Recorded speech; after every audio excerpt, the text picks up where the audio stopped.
Hi, this video is for removing the head and of 9.5 and 12.7. Right now this gun is having a head and ejector piston for 9.5 mm wire and 12.7 mm wire.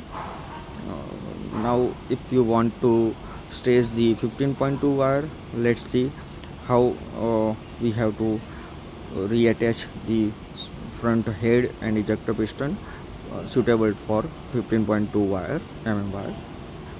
First of all, stretch and back the ram like 1 inch to 30 mm, and then press the emergency stop. Remove this head.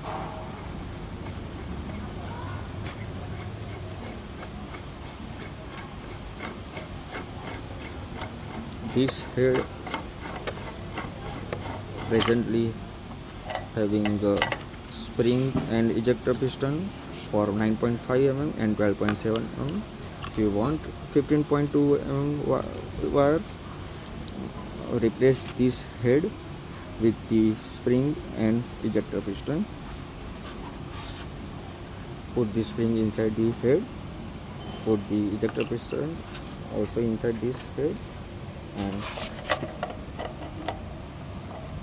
tighten this now.